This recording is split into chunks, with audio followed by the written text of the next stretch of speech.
Cue away. All right. Explore Ungoro. Replace your deck with copies of Discover a Card. Now, how exactly does this work?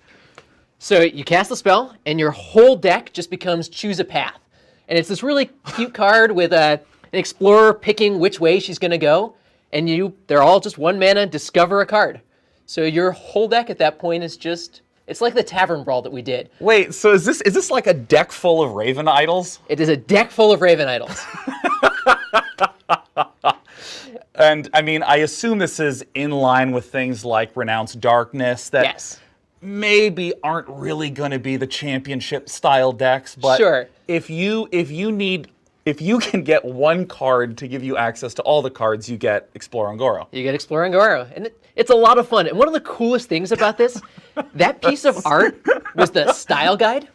That was actually the thing that inspired, we sent it out to all of the external artists, everybody who's worked on the set. It was like one of the very first pieces that said, this is what Hearthstone Ungoro means. I love it. It's one of my absolute favorites. I love the cutesiness of the dinosaur. Actually, can we go back to the starting soon screen? Because there's a very important dinosaur that I think you design or include in the set. Things like Explore Ungoro Yes. or Renounced Darkness. There's a class of player that really just wants a very different game experience every time. And it just says, okay, I don't need to be competitive. I don't have to win. I just want to do things that are fun, that I enjoy. And so Explore Ungoro, Renounced Darkness are in that space of just give me a different play experience every time. Let me feel competitive, but Yeah. I don't really want to stress about building my deck. I don't want to stress about winning. I just want to do crazy stuff and make cool things happen. So considering that this is in Warrior, Warrior has all the delay tools with gaining armor. Yep. And then their treat is they get to just throw that all out the window. Yeah, for sure. And they just get to find a crazy new way to go. Because Discover weights your class cards much higher, it's actually pretty interesting in Warrior because there's some cool choices you can make.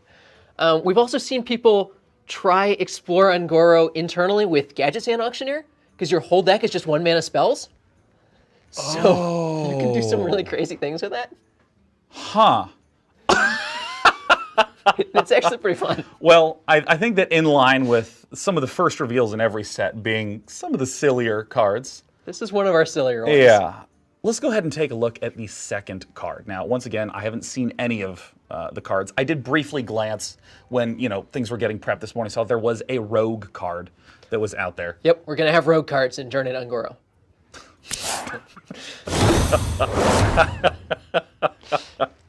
I'm sorry, I found that very, very funny.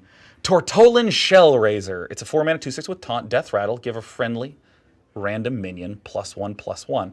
This seems, again, like sort of in the theme of just having solid value cards. Like, I mean, especially in the 4-stat range, seems very nice for Priest. Yeah, one of the cards we revealed in the initial announcement was the Priest Quest. And quests are one of the powerful new things in Journey to Ungoro. Yeah. And the Priest Quest asks you to play a bunch of Death Rattle minions.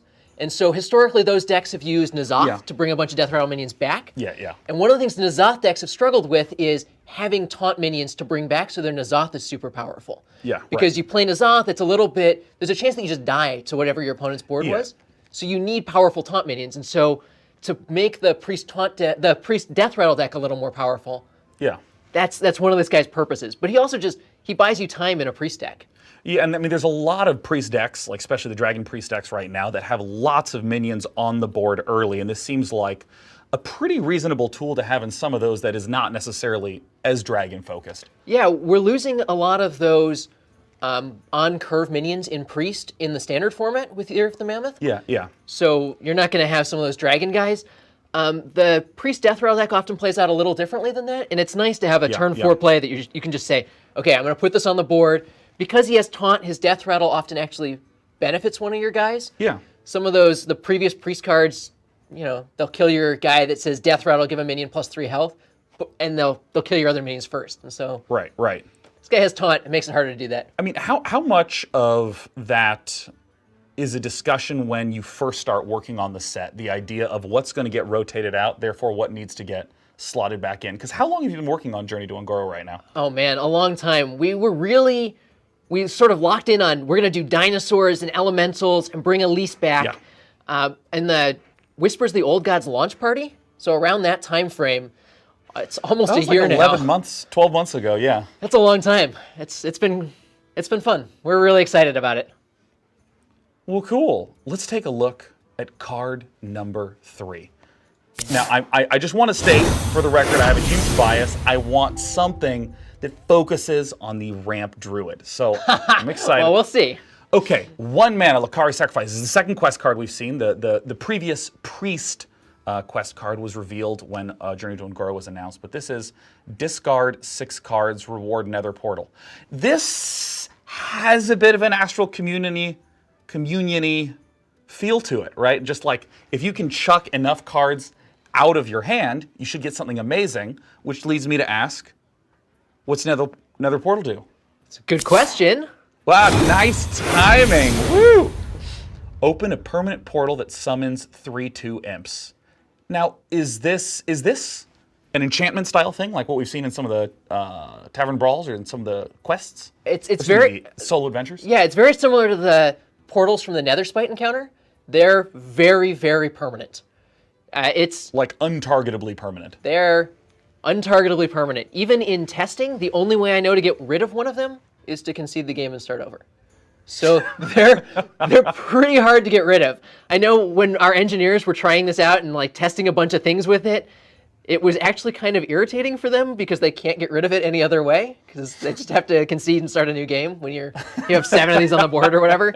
But as far as actual gameplay goes, you cannot get rid of it. This is just going to make your life better for the rest of the game. Okay, now this is great because this is exactly what I'm interested in figuring out how this works. So at this point, 4 cards have been discarded, 2 more get discarded. Yep, it ticks up. All right, there we go. And this is the beautiful popping of the quest Nether Portal. And oh, look at that. It is almost as though this was a pre-recorded video with the exact correct mana cost. So the portal does take up a space on the board. It does. But this is a sickeningly good control card. This is what I always dreamed Justicar True Heart would be for Paladin. Just an endless... Ungoro, that might help with that. Oh, look at that smooth transition. Lakkari Felhound, taunt, discard 2 random cards. Wow, a 3/8 with taunt for 4. Huh. You know, I kind of want to stop for a moment and note that we've seen just 4 cards so far. Yep. First one, goofy fun, right? Goofy fun. And then we have 3 cards that we've seen that feel like they can fit in some relatively reasonable decks. And something that always makes predicting how cards will function difficult is, like when I'm looking at Lakkari Felhound, I'm responding to the current meta. I'm saying things like, oh, there have been a lot of aggressive decks. Obviously, the Pirate Warrior was hugely stressful for people until the Small-Time Buccaneer was nerfed from a 3/2 to a 3/1. And... conditionally. It's a 3/1. Yeah, so when I see the Lakkari Felhound, I go, oh, this is a perfect answer for those types of pirate decks, but I don't even know what the meta for Journey to Ungoro is like, and you've gotten the chance to play it for many, many months now. How do you evaluate a card like this? Yeah, so we've played a lot of games with it. It kind of depends on how the metagame evolves. We can only play, we play hundreds, thousands of games, but even on the first day, our players are going to play millions of games and figure out lots and lots of things. Yeah. So it's hard to know exactly what's going to happen, but yeah, this is a very good card against some of the more aggressive decks. A 3/8 taunt for 4 mana, that's a pretty big body. That's Ascension Shieldmaster plus a Power Word Shield plus a little bit extra. Oh no, it's Ascension Shieldmaster plus the Shield Bearer. Oh, pretty close, yeah. Oh my gosh, I have a personal affection for Shield Bearer because I keep trying to make the hand buff Paladin work. I just keep trying, and if you put in Shield Bearers and get a 1 mana 2/6 sometimes. Makes you feel pretty cool. You still get stuck at rank 10, but you're a cool guy at rank 10. And you can't fall back behind rank 10, so it's great. Can't lose stars at this rank. It's fantastic. If we can take a look back at the Warlock quest card again, I think something that's really interesting about the quest is that they're always in your hand on turn 1. They are. They're the leftmost card in your mulligan. And, wait, can you mulligan it? Yep. Huh. If you think that for this matchup you don't need the quest immediately, interesting. You're welcome to mulligan it away. Wow. Yeah, because I think that this is a really interesting struggle that I feel like has existed in some control decks where there are certain power cards that you just want early. I think most notably like Control Warrior really just wants that Justicar Trueheart early to get infinite armor. Sure, or a Fiery War Axe, or yes. Well, no, he always has the Fiery War Axe. Right? Okay, that goes without saying. That is the leftmost card currently in the current iteration. Of course. Is my sense of it, as someone who doesn't play Warrior very much. But, I mean, these types of things feel like, since you always start with it, there's a much higher probability of them triggering in practice. Yeah, for sure. We iterated a lot. Initially, we didn't want to have them start in your opening hand because it's just an extra rule. The more rules you have, I mean, that's not all upside. Yeah. So cutting rules is great, but in practice, we really wanted to be able to show to your opponents that your quest was ticking up. So we wanted you needed them to be in play. Your opponent needs to see them. You need to feel like you're going on this quest, and then once we did that, you had to start with them in your opening hand so that they'd actually happen. And I just personally, I love the idea that when you see the existence of a quest, it happens right at the start of the game. And I think that's one of the hardest things to get used to when playing Hearthstone. What the hell is the meta? Yep. What are all these decks if I've never played? What am I trying to prepare for? And having it come out on turn 1, I think, is really nice. I mean, have you found this in playtesting for people who?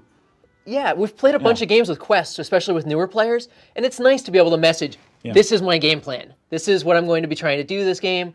I've got alternate game plans maybe, but I care a lot about getting a nether portal on the board. I'm going to discard some cards. Oh, that is cool. Let's go ahead and take a look at the next card. I should say the next card. This is a mage card. Arcanologist. Battle Cry. Draw a secret from your deck. Draw a secret from your deck, not play a secret. It's not Mad Scientist. This piques my interest because, I mean, now I want to stop and ask, aren't a lot of the big tempo mage cards leaving? Yep, we're losing Flamewaker is going to Wild. Yeah. That's sort of the biggest one, but Azure Drake. Azure Drake is going to Wild as well. So yeah, we've seen some of the secret synergy cards that have come in in Mean Streets of Gadgetzan. So this is another card in that vein. Secrets aren't a big piece of the Journey to Ungoro, but we like having a couple of these cards that kind of help out with minor themes and that just make your mage decks a little bit more interesting. Yeah, I mean, this gives a really clear mulliganing strategy where you can start to run Kirin Tor mages and Arcanologists and just get them in your opening hand, because I think that's always been the biggest struggle. Yeah. Is how do you mulligan in those secret-heavy decks? Because mage secrets are just so expensive. Yep. Yeah, one of the things I like about drawing a secret from your deck rather than putting it in play is that it means that you get to time when you actually put out the secret. So you can say, okay, I've got Counterspell, I'm going to wait for them to need to play Anything Can Happen, or whatever their super powerful spell is. Explore Ungoro, maybe, so that I can counter it. Or similarly with Mirror Entity or whatever. Okay, I just want to ask, can you counter the quest cards? You can. Oh man, that's awesome. You can. We've seen that happen once or twice. Somebody will play a Cabal Lackey going first and then put out a counterspell, and your opponent's a little hesitant about trying out their quest. Granted, they have the coin because they went second, so they can check for counterspell, but still. Yeah, I mean, this really interests me, especially when thinking about the fact that the Tempo Mage cards are popping out, because I find it so hard to predict how the meta is going to look, and I mean, it's always deeply inaccurate. But in the experiments I've done with these secret decks, it was a little spiky. It was like a little feast or famine. Sometimes you get Cabal Lackey, Kirin Tor Mage, Ethereal Arcanist, perfect combo. Yep. And sometimes you would just draw 10 secrets and cry deeply into a pillow. Yes. Yes. Personally, I'm not sure Arcanologist is going to go into a deck with lots and lots and lots of secrets, but maybe like the old Mad Scientist decks, you've got 2 or 3 that are interesting, and this is kind of an extra couple copies of them. Oh yeah, it's just a free draw if you're still doing some sort of Kazakus mage. Sure. Because I guess they're not Reno mages anymore, because Reno's gone. They're Kazakus now. Man. Yeah, and Wild. You got your Reno mage. This is a very nice, simple, flexible card. Yeah, so she's one of the explorers that's hanging out in Ungoro. And why are all of these explorers here? Who's leading them?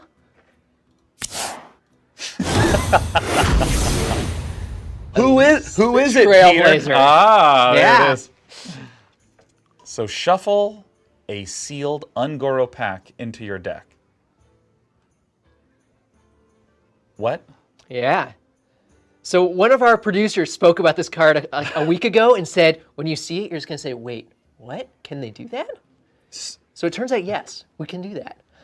So did you just take Hearthstone and just fold the tech together? A little bit. I love that animation when she comes out.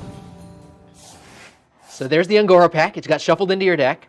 All right. Because we run good, we know exactly what to draw. We have the Thistle Tea to help for consistency of the example. Add 5 Journey to Ungoro cards to your hand. So Ungoro pack. You open it up. We're going to go back and look. Because it just occurred to me that I don't think we presented all those cards that were on screen. Yeah. You jerk, I haven't seen this one. I don't work at Blizzard. I don't know what these cards do, okay? Yeah. All production giggling. Okay, now let's be sure to pause so the outsider can take a look. Yeah, okay, let's take a look at these guys. Okay. Wait. Oh, no, wait, no. Now I just see their mana costs. Wait, can you... Okay. We'll take a look at them. Okay, oh, we will? We are... Yeah, so let's take a look at some of them. Oh, okay. So this is the first one that we got. This one's a rare in the pack. Golakka Crawler, 2 mana, 2/3. Destroy a pirate and gain +1/+1. Oh, pirate decks. What's up? Oh my god, nice turn 1 play. Oh my gosh. Yep. And it's a crab, like the hungry crab. Yeah, this is the hungriest crab. Oh my gosh, I hope you have a jade crab. Oh man. I'm trying to read your reaction. Okay, whatever. So this seems less like a response to the meta and more like one of those comfortable answer type things, like Big Game Hunter. Yeah, this is one of those cards you can put in your deck if you're frustrated losing to pirates, if you've played against a lot of pirates. Hey guys, for any of you at home who've ever been might frustrated. have lost to a pirate deck once or twice, I don't know. You can try Golakka Crawler, and you'll eat some pirates, and you'll get a 3/4. It's pretty good. Yeah, and here's where I just want to stop and ask about design compared to competitive multiplayer balance, where, you know, obviously there was the nerf that happened to the small-time Buccaneers, sure. But I think that there's a sort of community perception that the pirate decks were really strong, and therefore the Golakka Crawler is what came out of it.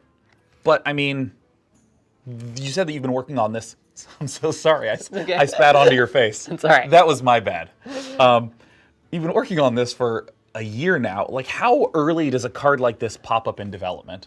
So this one actually came pretty late. We talked about, Okay. We tend to leave a couple of slots for answer type cards that are just, what are the things that are really powerful? What are the things that we're concerned about? And so we look at Mean Streets of Gadgetzan comes out. What are the powerful decks that come out of it? Things like Jade or like Pirates. And we say, okay, let's make sure there's some things in there that players can go to.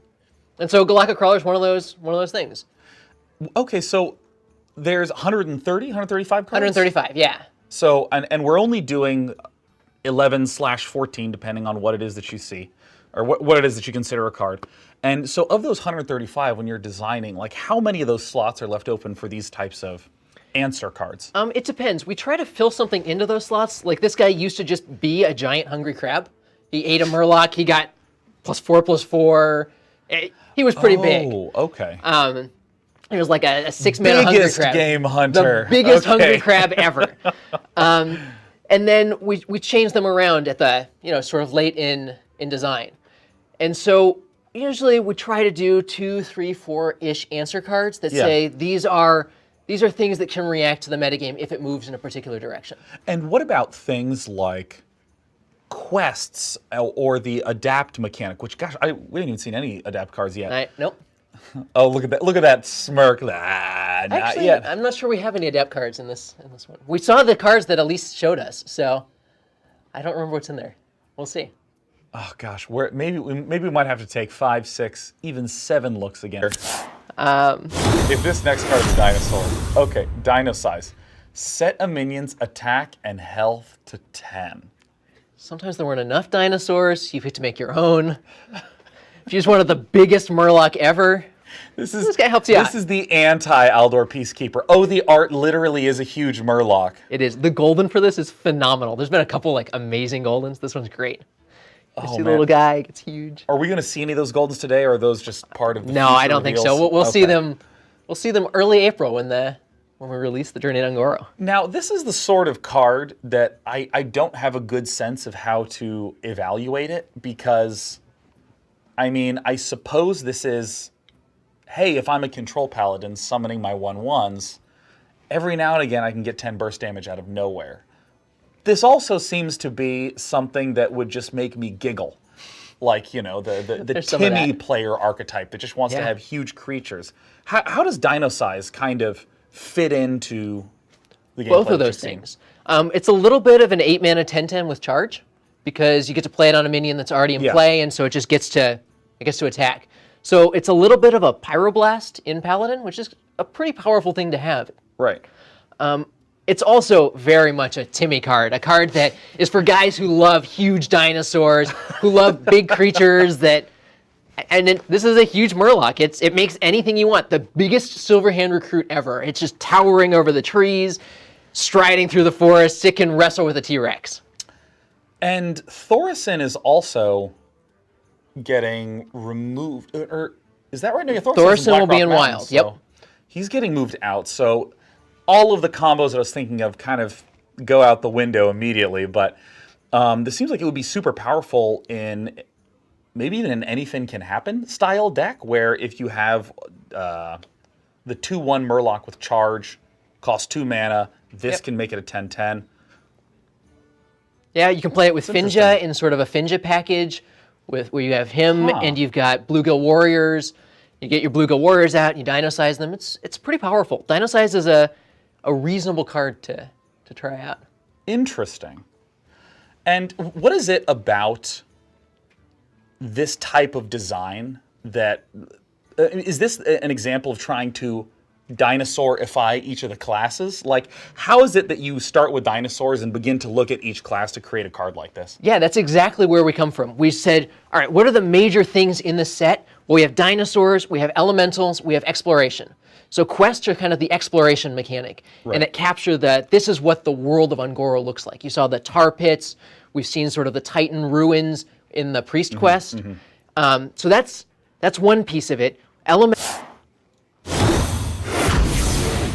Sherazin, Corpse Flower. This is the rogue card that I only saw the border of. It's a 4-mana, 5/3, Death Rattle. Go dormant. Play 4 cards in a turn to revive this minion. Oh, is this a sneaky graveyard mechanic? A little bit. Oh my god. Okay, so dormant. Dormant is this a new keyword, or is this just trying to be concise on the words? It's a little bit trying to be concise. It's also selling the story of what this card is. It's a it's a plant, and when it dies, it actually doesn't die. It just curls up on itself, and it turns into this little seed. Look at him. He looks like he wasn't invited to the birthday party. This is another adorable golden. The golden is wonderful. He's really bummed out that you haven't played 4 cards this turn. Look at him. He's like, I'm waiting. His little plant arms are crossed. Yeah. Does this work? Oh, great. We have video. This hopefully will answer it. So, gosh, I still remember when innervating out a Chillwind Yeti was the scariest thing a druid could do. Now it's innervating out an Astral Communion. Oh gosh, isn't that sweet? Oh, so it actually works like the enchantments. Well, I don't know if it works like the permanent cards, yeah. Yeah, the permanents. Just like the portal. Those are, we're doing that in Journey to Un'Goro. We've got 2 of them. That portal that we just saw in this guy. Wow. So every time it dies, it has a chance to come back. Wow. Yeah. Things but play well together. And so this is a card that plays into that kind of deck and gives them a different avenue towards victory. That's one of the things we like playing up in Rogue, and also exploring some other things that Rogue can do. Oh, it's a legendary. It is the Rogue legendary. Each of the classes has a legendary minion and a legendary quest. So this is the Rogue legendary minion. Wait, every class has a legendary minion and a legendary quest? They do, yes. Every single class has a quest? Every single class. That's pretty sick. Yeah, there's 9 classes. There's 9 quests. 9 quests. Yeah. Wow. Okay. Okay, you've excited me, Peter. That's glad. I'm glad. I'm really excited about this card. I mean, I'm not necessarily saying I will be very successful with my attempts, with Sherazin, but I will be excited. Let us take a look at our next card. Still waiting for that sweet, sweet Druid card. Okay, Tar Creeper. 3 mana, 1/5 with taunt that says has +2 attack during your opponent's turn. Oh, cool. This is a very simple way of saying we have defensive focus cards. Yep, this is a powerful, neutral defensive card that says you want to play some defense, here's a pretty good card for it. It's a 3 mana, 3/5 taunt if you're only interested in playing defense. Or if you're interested in giving a free card to a Cabal Talon Priest. For example. Cabal Shadow Priest, yeah. So with this kind of card, this seems a little different than the Crawler that we saw earlier that destroys the pirate, where that seemed more like a hard response to pirates. And this just seems a little bit softer and more general. I mean, what are your thoughts about these kinds of lightly reactive cards? I like these a lot. These are the kind of cards that you can put in your deck and feel pretty good every game that you draw them. It's if you play Golakka Crawler, for example, and your opponent's not playing pirates, you don't have your super powerful answer card, and he's a 2 mana 2/3, which is okay, but not amazing. This card, even if you're playing against a deck that isn't trying to attack with lots of small minions, it's still a 3 mana 3/5 on defense. It can cover some of your other minions. It can do a lot of really good work for you. And I'm curious, in terms of like the theme of coming up with Ungoro, quests feel pretty pronounced and unique once you've established that you want that aspect in the design.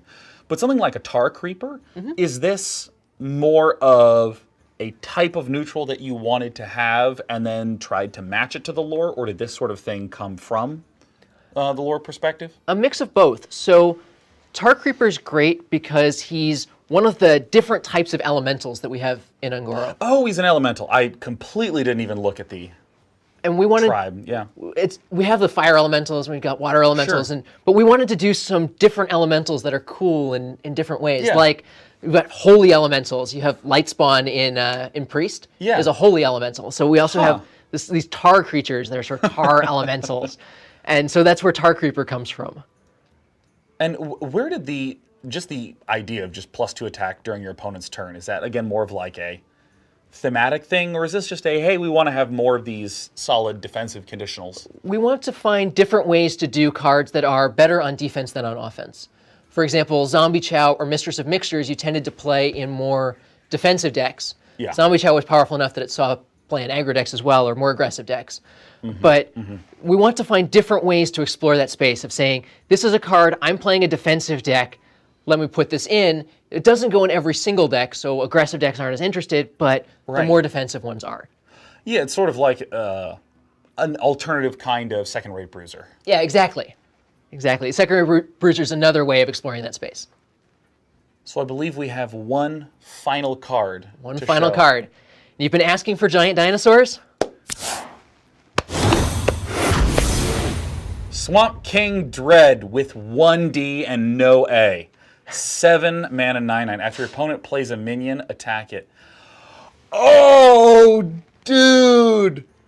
Oh. I mean, this isn't a druid card. I want it to be a druid card so badly. Oh my god, that would be so sick in druid. But that is an insane control card for Hunter. It is a very powerful card, yes. Wow. Because, I mean, it's more than taunt. It's an execute that eventually expires. He's just very, very hungry. So whenever your opponent plays a minion, just bam, he goes after it. So we're actually going to see an example of that here. Oh, look at this. Look at this sad priest. Oh, and of course, animal bites in the hand. Let's go ahead and let's use that one to finish him off next turn. Oh, there's the tar. I see the tar theme. Yeah. He's a swamp. Okay, let's see what priest does. I hope it's This is very sad. another spy historian tar. Oh my god, that's awful. Murloc's invading on his turf. Oh my god, you monsters! Why'd you choose Murloc? Oh my god, it's a third Murloc! Who designed this and just said, you know who I want to make feel real sad? Everyone watching the stream, look at the Murloc today, this is the 5th one. The Swamp King's pretty much the bad guy. Oh my gosh, is